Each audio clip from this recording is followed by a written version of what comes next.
Welcome to Loving Me Fiercely, the podcast where self love isn't just a concept, it's a revolution. I'm Shaylin, your guide, and I'm here to walk with you through your transformational journey as you rewire your brain, rediscover your power, and reignite fierce self love within. This space is for every person ready to rise, not perfectly, but powerfully.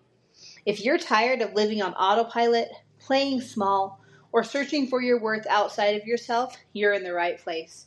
Because when you learn to love yourself fiercely, you don't just change your own life, you change the world around you.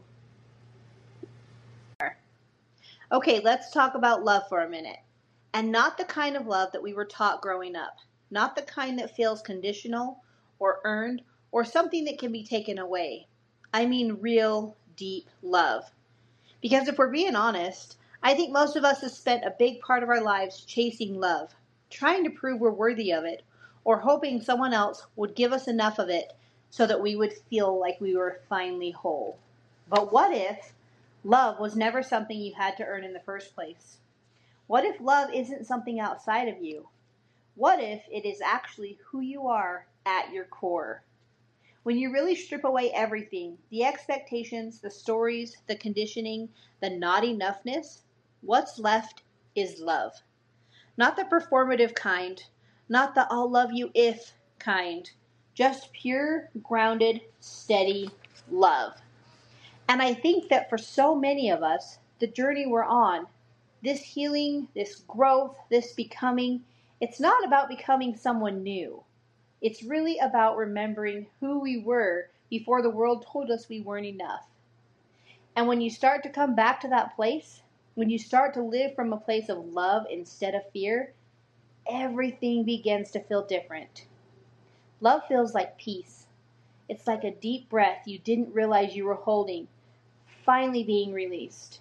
It feels like warmth in your chest, like safety, like you can finally just be without trying so hard. It feels like giving yourself grace when you mess up instead of tearing yourself apart.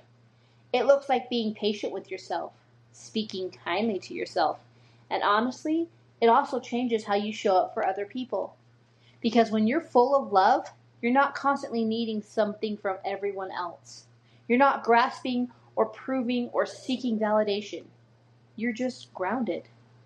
And from that place, you naturally become more compassionate, more present, more understanding.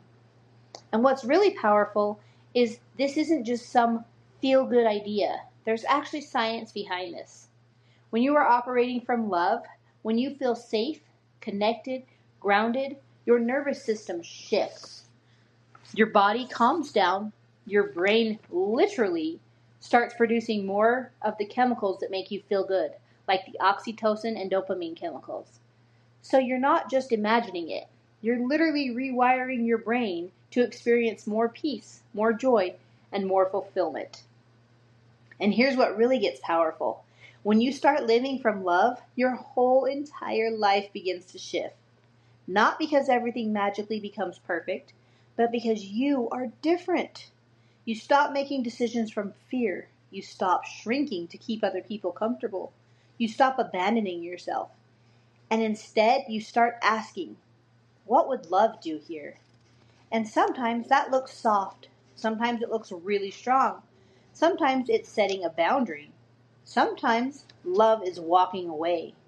Sometimes love is staying open when it would have been easier to shut down. Love is not weak. It's actually one of the most courageous ways you can live. And I want to talk to you about this for a second.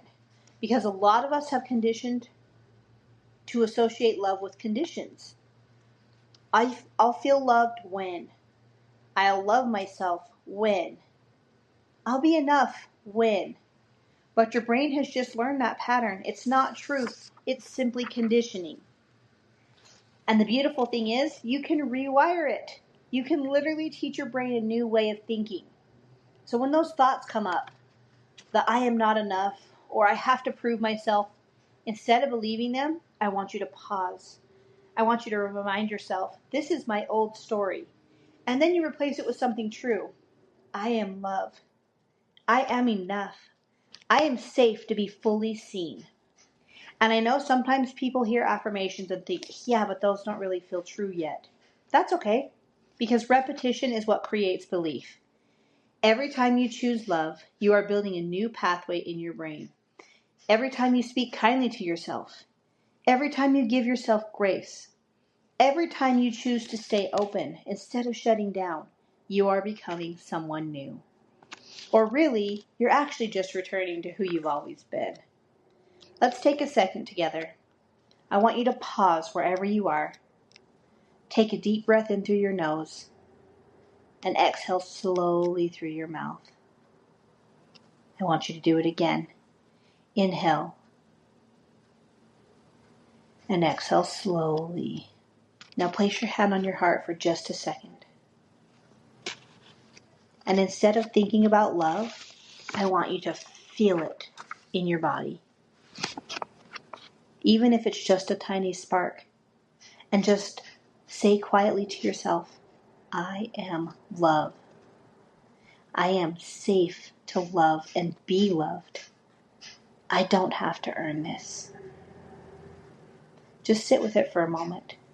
Because this right here is your truth. And as you move through your life, I want you to carry this question with you.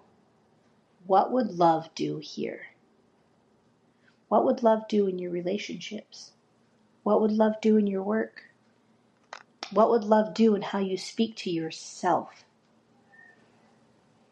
Because when you start living from that place of love, life doesn't just feel better. It becomes more meaningful, more aligned. You start waking up excited, not because everything is perfect, but because you feel connected. You feel grounded. You feel like you again. And here's what I want to leave with you. You don't need to go out and find love. You don't need to earn it. You don't need to become worthy of it. Love is not something you're chasing. It's something you're remembering because it has been with you this entire time. And when you start living from that place, that's when life becomes extraordinary. Not because of what you have, but because of how you feel living it. You are worthy. And don't forget to love yourself fiercely and always treat yourself like someone you love.